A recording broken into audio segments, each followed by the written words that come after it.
Captain Jake Morrison stood on the bridge of the UE's Defender, looking out at the stars through the main window. The ship was quiet, except for the soft hum of the engines. Jake had been in space for 15 years, and he still loved the peaceful feeling of being among the stars. "Captain, we're getting a signal," said Lieutenant Amy Walsh from her station. She was the communications officer, and she looked worried. "It's coming from the edge of our solar system." Jake walked over to her station. "What kind of signal?" "Amy, it's not like anything we've seen before, sir. The pattern is strange, and it's very strong. Much stronger than anything our ships could send." Jake felt a cold feeling in his stomach. For the past 50 years, humans had been alone in space. They had found no other life anywhere. But now, something was out there, and it was trying to talk to them. "Put it on the main screen," Jake said. The screen flickered, and then a face appeared. It was not human. The creature had blue skin, 4 eyes, and a mouth full of sharp teeth. When it spoke, its voice was deep and scary. "I am Commander Vextil of the Zephyrian Confederation," the alien said. "We have been watching your pathetic little species for some time. Your ships are made of scrap metal. Your weapons are toys. Your people are weak." Jake tried to stay calm. "I am Captain Jake Morrison of the United Earth Space Force. We welcome peaceful contact with your people." The alien threw back its head and laughed. The sound was cold and mean. "Peaceful? You think you have a choice? Look around you, human. Your entire fleet could not fight even one of our smallest ships." More faces appeared on the screen. These were different kinds of aliens, but they all looked mean and strong. They were all laughing at Jake and his crew. "We are the Zephyrian Confederation," Commander Vextul continued. "We are 7 species working together.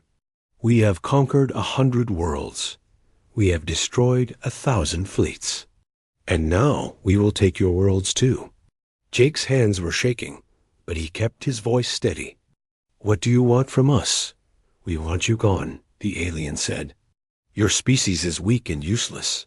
You build slow ships. You carry weak guns. You are nothing but insects to us. We will clean you out like the pests you are. We have done nothing." "To you," Jake said, "we have never even met you before." "You exist in space that we want," Commander Vextil replied.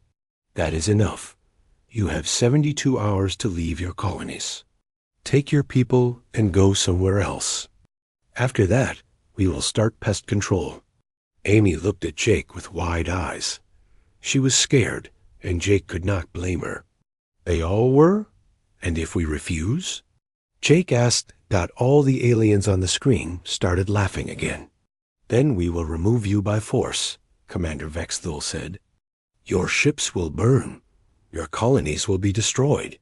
Your people will die. But first, we will let you watch as we take apart your precious fleet piece by piece." The screen went black. The bridge was quiet for a long moment. "Sir," Amy said, in a small voice, "should I contact Earth Command?" Jake nodded. "Get me Admiral Lisa Carter right away. And Amy, send this conversation to every human ship and colony. They need to know what's happening." While Amy worked at her station, Jake looked back out at the stars. Somewhere out there, alien ships were watching them. Ships that were bigger and stronger than anything humans had ever built. Ships filled with creatures that thought humans were nothing but bugs to be stepped on. "I have Admiral Carter, sir," Amy said. Admiral Carter's face appeared on the screen. She was a tough woman who had been in space longer than Jake had been alive. But even she looked worried when she saw Jake's face. "Captain Morrison, I just got your message. Is this real?" "Yes, ma'am. They're out there, and they're not friendly. They want us to leave our colonies in 3 days, or they'll attack." Admiral Carter was quiet for a moment. "How many ships do they have?" "I don't know, ma'am. But they seem very sure that they can beat us easily. What's your opinion, Captain?" Jake looked around at his crew. They were all listening, waiting to hear what he would say. These were good people. They had families back on Earth. They did not deserve to die because some aliens wanted their worlds. I think they're right, ma'am. Our ships are old. Our weapons are not very strong. We were built for exploring, not fighting. Admiral Carter nodded slowly. I understand. We'll need to evacuate the colonies. How long do you think it will take? With our current ships? At least 2 weeks to get everyone out safely. But they only gave us 3 days. Yes, ma'am. Admiral Carter was quiet again. Jake could see her thinking hard. Finally, she spoke. Captain, I'm going to give you some new orders. I want you to try to contact these aliens again. Ask them for more time. Tell them we need at least a week to move our people. Do you think they'll listen? Probably not. But we need to try. And Captain, while you're talking to them, try to learn everything you can about their ships and weapons. We need to know what we're up against. Yes, ma'am. Admiral Carter's face disappeared from the screen. Jake looked at his crew again. They were all scared, but they were ready to do their jobs. Amy, try to contact the aliens again. Tell them we want to talk. Yes, sir. Dr. Sam Rodriguez, the ships. Chief engineer, walked onto the bridge. He was a smart man who could fix anything. Captain, I heard the whole conversation. Are we really going to run away? Jake looked at him. What choice do we have, Sam? You heard what they said. We can't fight them. Sam nodded, but Jake could see he was not happy about it. None of them were. They were proud of their ships and their people. It hurt to hear aliens call them weak and useless. I have the aliens back on the screen, sir, Amy said. Commander Vexthu's ugly face appeared again. So, the insects want to talk some more? Have you decided to leave quietly? We need more time, Jake said. We have millions of people on our colonies. We can't move them all in 3 days. Not our problem, the alien replied. 3 days is what you get. After that, we start shooting. The screen went black again. Jake felt angry and helpless. But he also felt something else. He felt determined. These aliens thought humans were weak. Maybe they were right. But humans had something that the aliens might not understand. Humans never gave up. General Chris Bennett sat in the underground command center on Earth, looking at dozens of screens showing human colonies across space. Each screen showed people packing their things and getting ready to leave their homes. But Chris knew something. The aliens did not know. The people were not really running away. How many ships do the aliens have? He asked Dr. Nina Parker, who was standing next to him. Our deep space sensors show at least 50 large ships, Nina replied. Each one is 3 times bigger than our largest vessel. They also have hundreds of smaller fighter craft. Chris nodded. The numbers were bad, but not as bad as he had feared. And their weapons? Energy beams that can cut through our ship hulls like paper. They also have missiles that can track our ships across long distances. What about their defenses? Strong. Energy shields that can stop most of our weapons. Their ship hulls are made of some kind of metal we've never seen before. Chris looked at the screens again. On one screen, he could see families loading onto transport ships. Children were crying. Parents looked scared. It made him angry to see his people suffer because of these alien bullies. Sir, said Commander. Tyler Brooks, walking up to them. I just got a report from Captain Morrison. The aliens have started scanning our colonies. They're counting our people and checking our defenses. Good, Chris said. Let them look. Make sure they see exactly what we want them to see. Tyler looked confused. Sir? Tyler, how long have you known me? 10 years, sir. In all that time, have you ever seen me give up without a fight? No, sir. Then why do you think I'm giving up now? Tyler's eyes went wide. "You're not planning to evacuate, are you?" Chris smiled. "Oh, we're evacuating all right, but not to run away. We're evacuating to get our people out of the way of what's coming next." On one of the screens, Chris could see alien ships moving closer to a human colony. The aliens were being very careful, sending small scout ships first to make sure there were no traps. "They're smart," Dr. Nina Parker said. "They're not taking any chances." "That's because they've done this before," Chris replied. "They've conquered other species. They know how to be careful." A communication signal came through from the alien fleet. Commander Vextil's face appeared on the main screen. "Human insects," the alien said. "We have been watching your pathetic attempts to evacuate. Your ships are even slower than we thought. Your weapons are even weaker than we imagined. This will be easier than we expected." Chris stepped forward. "I am General Chris Bennett of Earth Defense Command. We are doing what you asked. We are leaving our colonies." "Yes, you are," Vextil replied, "like scared animals running from a fire. But you are moving too slowly. We grow tired of waiting.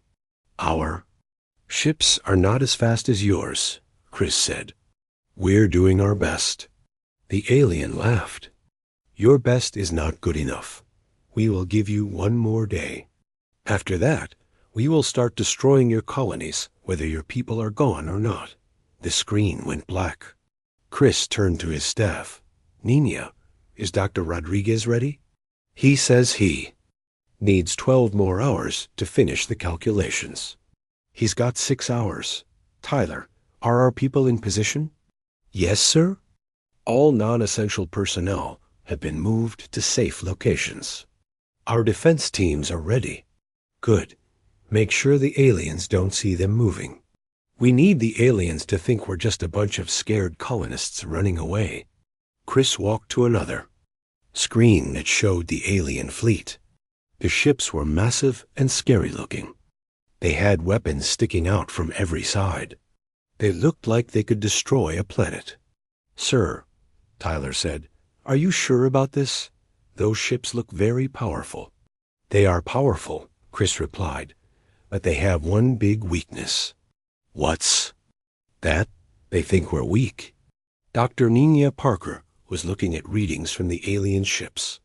"General, I'm picking up some interesting energy signatures from their fleet." "What kind of signatures?" "I'm not sure. It's like they're charging up for something big, much bigger than what they would need to fight our ships." Chris felt a chill run down his back. "Are they planning to destroy our colonies even if we evacuate?" "It's possible. These energy readings suggest they have planet-killing weapons." "Then we need to move faster." Chris opened a secure communication channel to Captain Morrison. "Jake, can you hear me?" "Yes, sir." "The aliens are getting closer to our position. They're scanning us constantly." "Good. I need you to do something for me. I need you to look scared." "Sir?" "The aliens are watching you. I need them to think you're just a frightened ship captain who doesn't know what to do. Can you do that?" "I think so, sir. But why?" "Because if they think you're dangerous, they might attack you before we're ready." Jake's voice came through the speaker. "General, what are you not telling me?" Chris looked around at his staff. They all knew that something big was happening, but they did not know what it was. "Jake, do you trust me?" "Yes, sir." "Then trust me when I say that these aliens are about to get a very big surprise." "What kind of surprise?" "The kind that will make them wish they had never heard of humanity." Chris closed the communication channel and turned back to the screens. The alien ships were moving into attack formation. Their weapons were charging up. They were getting ready to destroy everything humans had built in space. "Nina, how are our colonies looking?" "Evacuation is 90% complete. Most of our people are safely away from the danger zones." "And our defense teams?" "Hidden and ready. The aliens haven't spotted them." "Good. Tyler, what about our deep space sensors?" "Still tracking the alien fleet." They're moving exactly where we expected them to. Chris smiled. The aliens thought they were hunting helpless humans. They had no idea that they were actually walking into a trap. "Sir," Dr. Nina Parker said, "I'm getting a message from Dr. Rodriguez. He says the calculations are complete." "Excellent. Tell him to stand by. He also says that once we start, there's no going back. The energy requirements are enormous." "I understand." Chris looked at the screens one more time. Soon, the aliens would learn that humans were not the weak, helpless creatures they thought they were. Soon, they would learn that appearances could be very deceiving. "All stations, prepare for Operation Homecoming," Chris said into his communicator dot around. The command center, people began moving faster. Lights started flashing. Computer screens showed complex calculations and energy readings. "Sir," Tyler said, "are you really sure about this?" Chris looked at him. "Tyler, these aliens came to our space. They threatened our people. They called us insects and pests. They think they can just take our worlds because we look weak." "Yes, sir?" "Well, they're about to learn something very important about humanity." "What's that, sir?" "Sometimes the best weapon is the one your enemy doesn't know you have."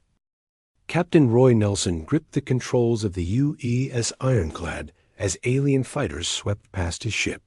The mining vessel was big and slow, built for hauling ore from asteroids, not for fighting. But today, it was serving a different purpose. "There, coming around for another pass," said Engineer Kate Townsend from her station.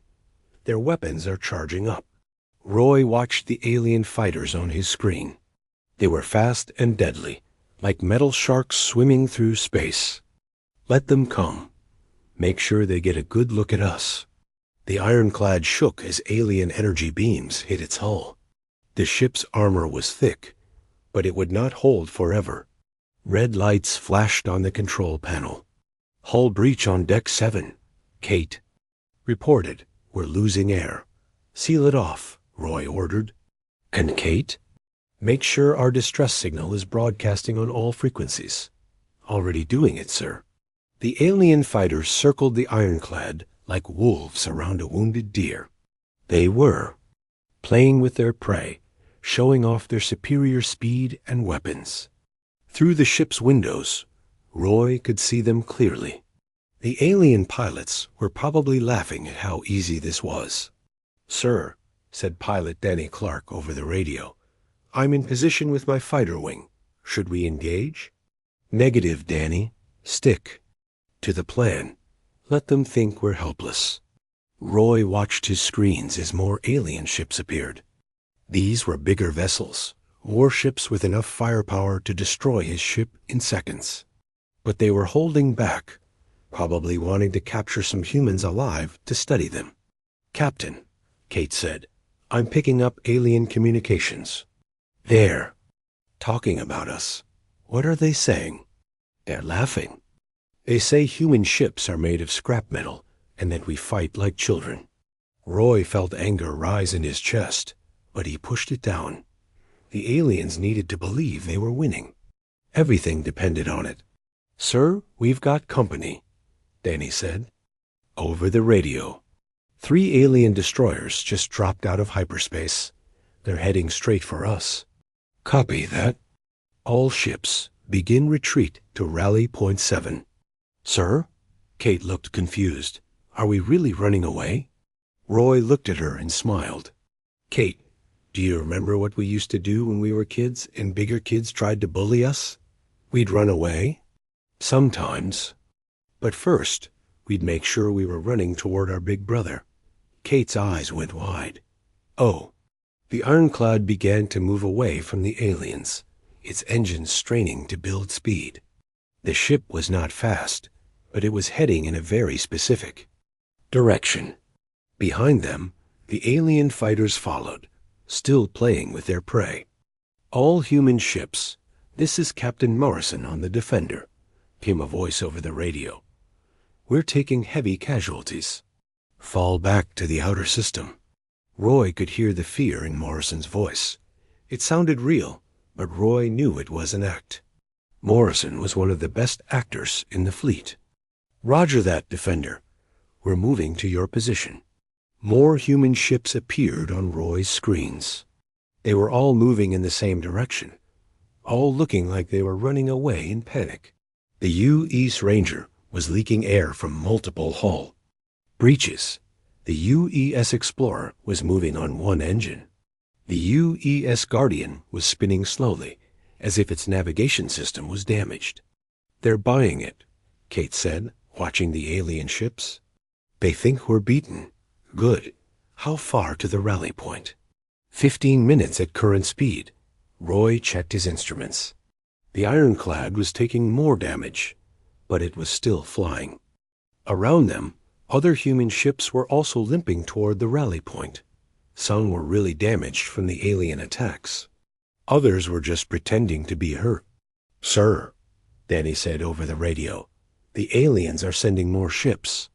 Looks like their main fleet is moving to finish us off. Perfect. That's exactly what we want them to do. Roy could see the alien fleet on his long-range sensors. Dozens of massive warships were moving toward the human ships. They were not being careful anymore. They thought the humans were defeated, so they were moving in for the kill. Captain, Kate said, I'm getting a signal from General Bennett. Put him through. Roy, this is Chris. How are you holding up? We're still in one piece, sir. The aliens are following us exactly where we want them. Excellent. Is Dr. Rodriguez ready? He says all systems are green. We just need to get to the exact coordinates. How long? 10 minutes. Good. Roy, I need you to know something. What we're about to do has never been tried before. We're not sure it will work. Roy looked at his crew. They were all listening to the conversation. Sir, with respect, we don't have much choice. If this doesn't work, we're all dead anyway. I know. Just wanted you to understand the risks. We understand, sir. We're ready. The communication ended. Roy looked at his screens again. The alien fleet was getting closer. Their weapons were charging up for what they thought would be the final attack. Kate, how are our power levels? Running at maximum. All energy is being channeled to the special equipment. Good. Danny, are your fighters ready? Yes, sir. We're all in position. Roy could see the rally point on his screen now. It looked like empty space, but he knew that was not true. Something was hidden there. Something the aliens could not see. All ships, this is Captain Morrison, came the voice over the radio. We're approaching the rally point. Prepare for final stand.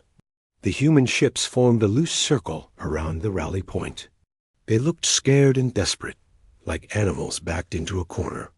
Their weapons were pointed at the approaching alien fleet, but everyone knew human weapons were no match for alien technology. Sir, Kate said, the aliens are broadcasting on all frequencies. They want to talk. Put them on the main screen. Commander Vextol's ugly face appeared. Behind him, Roy could see other alien commanders from different species. They all looked very pleased with themselves. Human insects, Vextol said, you have run far enough. There is nowhere left to go. Surrender now, and we will kill you quickly. We will never surrender, Captain Morrison replied from the Defender. All the aliens started laughing. You will fight us with your toy weapons? Your ships are falling apart. Your people are crying. You are already defeated. We are not defeated yet, Morrison said. No? Vexthol looked amused. Then show us your power, little insects. Show us how humans fight. The alien fleet moved closer. Their weapons were fully charged now. Roy could see the energy building up in their gun barrels. In a few seconds, they would fire, and the human fleet would be destroyed. Kate, Roy said quietly, is Dr. Rodriguez ready? He's standing by. Tell him to do it. Kate pressed a button on her console. Dr. Rodriguez, you are cleared to begin. Copy that. Beginning sequence now. Roy looked at his screens and waited. The alien fleet was almost in position. Their weapons were ready to fire. Commander Vexthul was smiling, showing his sharp teeth. Goodbye. Human insects, the alien commander said. Roy smiled back. Goodbye, Commander. I hope you're ready for a surprise. The space around the rally point began to shimmer. The stars seemed to bend and twist. Something was happening, something that made the alien fleet suddenly stop moving. What is that? One of the alien commanders asked.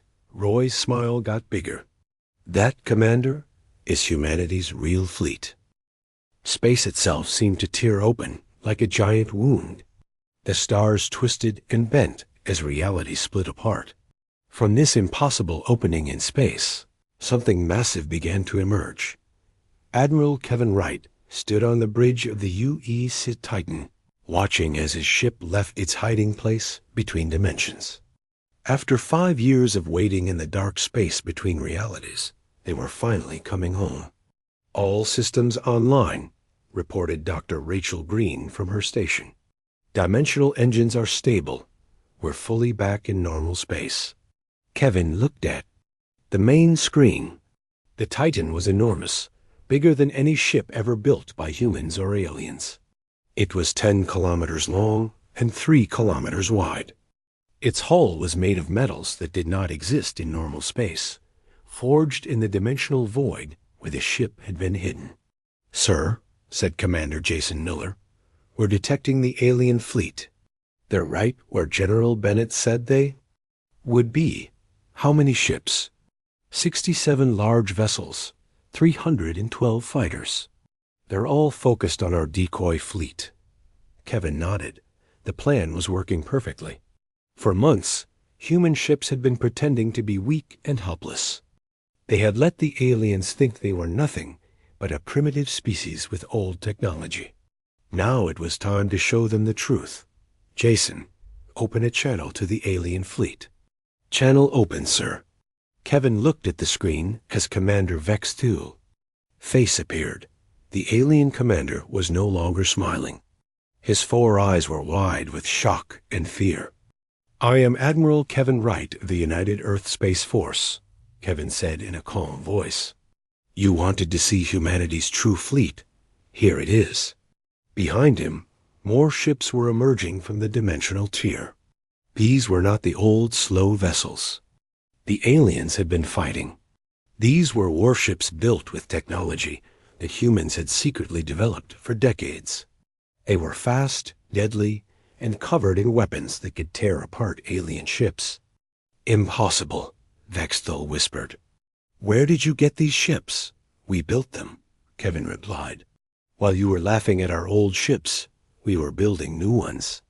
While you were calling us insects, we were preparing for war. The alien fleet was trying to turn around, but they were trapped. Human ships were appearing all around them, coming out of the dimensional tier like angry hornets from a nest. You deceived us, Vexthul said. You made us think you were weak. We learned from the best, Kevin replied. We studied every species. You conquered. We learned your methods. We discovered that you always underestimate your enemies. Dr. Rachel Green looked up from her station. Sir, I'm detecting energy buildups from the alien fleet. They're preparing to fight. Good. We've been waiting for this fight for a long time. The alien ships opened fire first. Hundreds of energy beams and missiles shot toward the Titan. The bridge crew held their breath as the alien weapons struck. Their ship thought nothing happened. The Titan's shields absorbed the alien weapons like they were nothing. The ship did not even shake from the impact. Impossible, Vexthul said again. Our weapons can destroy planets. Your weapons are designed to fight normal matter, Kevin explained. Our shields are made of dimensional energy. Your weapons cannot. Touch us. Kevin turned to his weapons officer. Return fire. Target their command ship.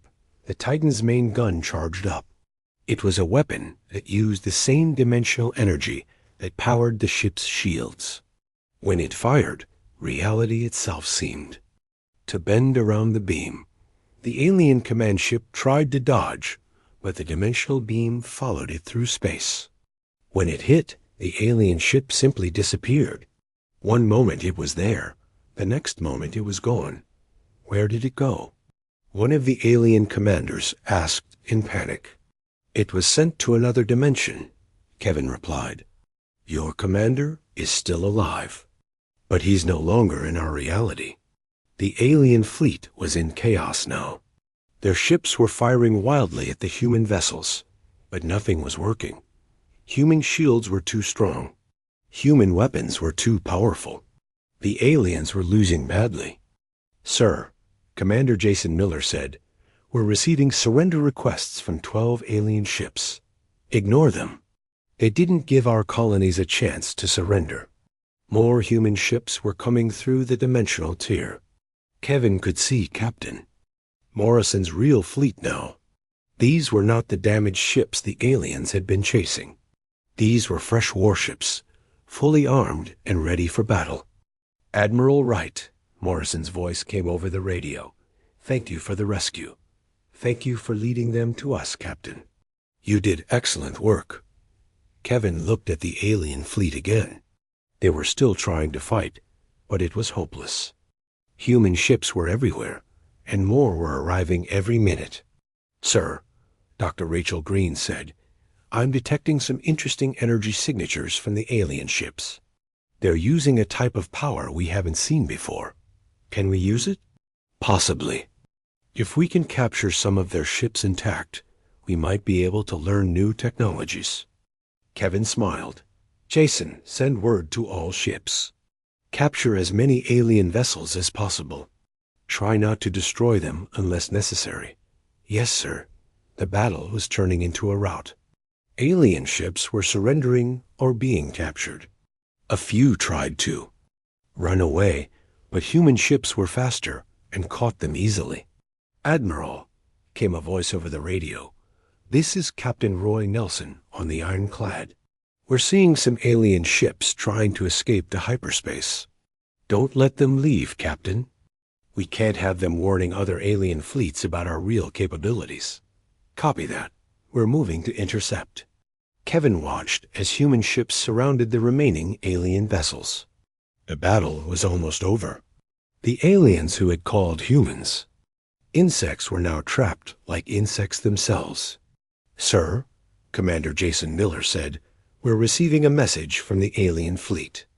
They want to talk. Put them through. A new alien face appeared on the screen. This one looked different from Vex Thul. It had gray skin and 6 arms. I am Sub-Commander Kreetok, the alien said. I speak for what remains of our fleet. What do you want? Kevin asked. We wish to surrender.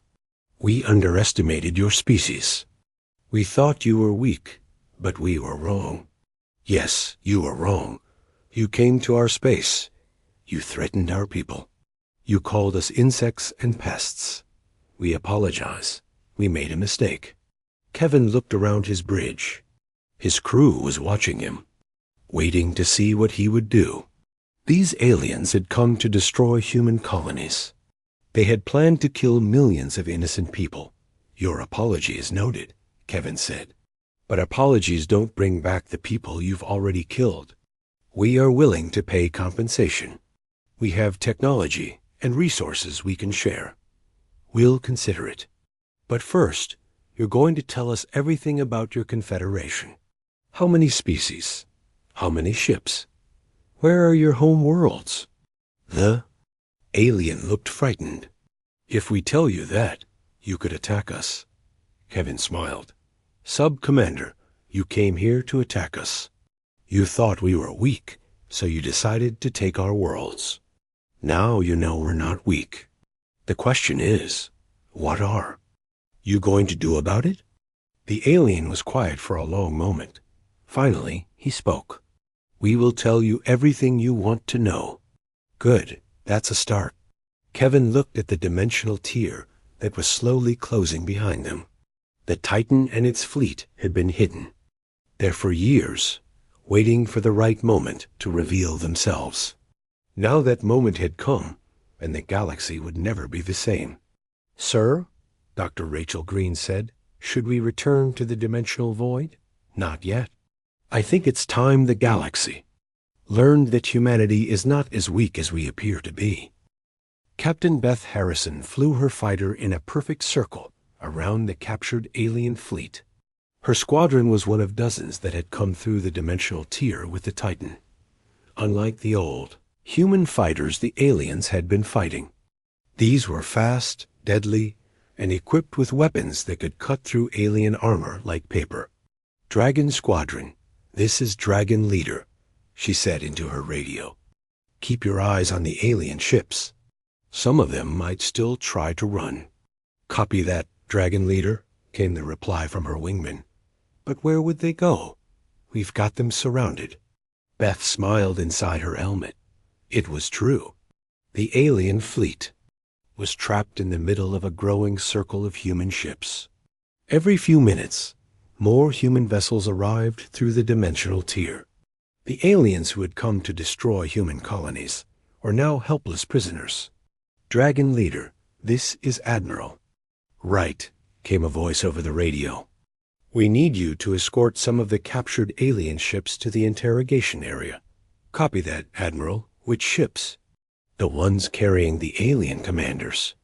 We want to have a talk with them." Beth looked at her scanner and found the alien command. Ships. They were big, scary-looking vessels that had been designed to frighten enemies. But now they were floating helplessly in space, their weapons powered down and their crews surrendering. "Dragon Squadron, follow me. We're taking these aliens to school." Beth led her fighters toward the alien command ships. As they got closer, she could see alien faces looking out through the windows. They looked scared and confused. These were the same aliens who had called humans insects and pests. Now they were the ones who looked like frightened animals. "Dragon Leader," said Colonel Alex Murphy over the radio. "This is Ground Command. We're ready to receive prisoners." "Copy that, Colonel. How many can you handle?" "As many as you've got. We built these holding facilities to handle thousands of prisoners." Beth was not surprised. Humans had been preparing for this day for years. While the aliens thought they were fighting a weak, primitive species, humans had been building ships, training soldiers, and preparing for war. "Sir," said Dr. Paul Henderson from the Titan's bridge, "we're getting interesting readings from the alien weapons. Their technology is different from ours, but it's not better." "What do you mean?" Admiral Wright asked. "They use brute force methods. Big guns, heavy armor, lots of power. But they're not very creative. Our weapons are smaller but more efficient." "Can we use their technology?" "Some of it. Their power systems might be useful for our larger ships. But overall, I think our technology is superior." Beth listened to the conversation while she flew. It was good to know that humans were not just lucky. They had actually built better technology than the aliens who thought they were so superior. "All ships, this is Admiral Wright," came the voice over all radio channels. "The battle is over. The alien fleet has surrendered. Well done, everyone." "Cheers," came over the radio from hundreds of human ships. Beth felt proud to be part of this moment.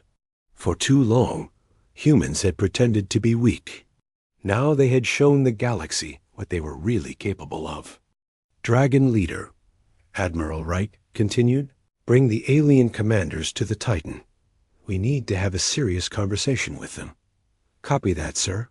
Beth guided her squadron toward the Titan's massive hangar bay. The ship was so big that her entire fighter squadron looked like tiny insects flying toward a mountain. But unlike the aliens, Beth knew that size was not everything. Sometimes the smallest things could be the most dangerous dot inside the Titan's conference room. The captured alien commanders sat around a large table. They looked very different from each other. Some had blue skin, others had gray skin, and one had what looked like scales.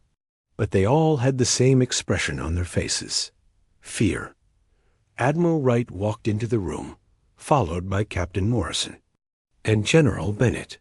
The aliens looked up at them with wide eyes. "Gentlemen," Admiral Wright said, "I hope you're comfortable. We have a lot to discuss." Sub-Commander Kreetok, the gray-skinned alien who had surrendered, spoke first. "Admiral, we want to apologize again for our actions. We made a serious mistake." "Yes, you did. You came to our space without permission. You threatened to destroy our colonies. You called our people insects and pests." "We were wrong," said another alien commander. "We had been told that humans were a weak species. We believed our intelligence." "Reports. Who told you that?" General Bennett asked. The aliens looked at each other nervously. Finally, Kreetok spoke. "There are other species in the galaxy who have been watching humanity for years. They told us that humans were primitive and helpless." "What other species?" "The Zarian Empire. They have been the dominant power in this part of the galaxy for centuries. They see all younger species as threats to their control." Admiral Wright sat down at the table. "Tell me about this empire." "They control over 200 star systems. They have thousands of ships. They are much more powerful than our Confederation." "And they sent you to attack us?" "Not directly, but they encouraged us. They said that if we conquered human space, they would share technology with us." Captain Morrison leaned forward. "So you're not the real enemy. You're just puppets." The aliens looked ashamed. "We thought we were acting for ourselves, but now we see that we were being used." "How many other species has this empire manipulated?" General Bennett asked. "Many. The Zerians prefer to have other species do their fighting for them. That way, if something goes wrong, they can deny involvement." Admiral Wright stood up and walked to the window. Outside, he could see hundreds of human ships floating in space. Ships that the galaxy had never seen before. Ships that proved humans were not the weak species everyone thought they were. "Sub-Commander," he said, "I'm going to make you an offer." "What kind of offer?" "Your Confederation attacked us without cause. Under normal circumstances, we would have the right to destroy your fleets and invade your worlds." The aliens looked terrified. But Admiral Wright continued, "We're not like you. We don't enjoy conquering other species. We prefer peace." "What do you want from us?" "Information. We want to know everything about this Zarian Empire. Their ships, their weapons, their plans, everything. If we tell you, they will destroy us. If you don't tell us, we will let them destroy you. But if you do tell us, we will protect you." Kreetok looked at the other alien commanders. They whispered among themselves for a few minutes. Finally, he turned back to Admiral Wright. "We will tell you everything we know, but in return, we want your promise that you will defend our worlds against Zerion retaliation." "Agreed. But we have one more condition." "What is it?" "You will help us send a message to this Zerian Empire." "What kind of message?" Admiral Wright smiled. "The kind that will make them think twice before they manipulate other species into attacking humanity." 3 days later, a message was broadcast across the galaxy on all frequencies. It showed the captured Zephyrian fleet and the massive human ships that had defeated them. The message was simple but clear. "This is Admiral Kevin Wright of the United Earth Space Force. Recently, the Zephyrian Confederation attacked human colonies under the mistaken belief that humanity was weak and defenseless. As you can see, they were wrong. We have defeated their fleet and captured their ships. But we have learned that they were manipulated into this attack by the Zarian Empire, who preferred to have others do their fighting for them. We want to make something very clear to the Zarian Empire and anyone else who might be watching. Humanity is not weak. We are not defenseless. And we will not tolerate attacks on our people are our colonies. We prefer peace, but we are fully prepared for war. Choose wisely. The message was seen by millions of beings across hundreds of worlds. Within hours, other species began contacting Earth, requesting peaceful diplomatic relations. The Xerian Empire, meanwhile, went very quiet. "Sir," Captain Norrison said to Admiral Wright, as they watched the alien fleet being escorted to human space, "do you think this will prevent future attacks?" "For a while. But there will always be someone who thinks they can defeat humanity. A galaxy is a dangerous place. So what do we do?" Admiral Wright looked at the Titan's dimensional engines. Soon, the great ship would return to its hiding place between realities, ready to emerge again if humanity was threatened. We stay ready. We keep building ships. We keep training soldiers. And we remember the most important lesson of all. What's that, sir? Sometimes the best way to keep peace is to be prepared for war. As the Titan prepared to return to the dimensional void, Admiral Wright sent one final message to Earth. Mission accomplished. The galaxy now knows that humanity is not to be underestimated. We are returning to standby status, ready to defend our people whenever needed. The response from Earth was immediate. "Well done, Admiral. Welcome home." A dimensional tier opened again, and the Titan slowly moved toward it. As the great ship disappeared between realities, the remaining human fleet took up defensive positions around their colonies. The aliens had laughed at humanity's weak fleet. They were not laughing anymore.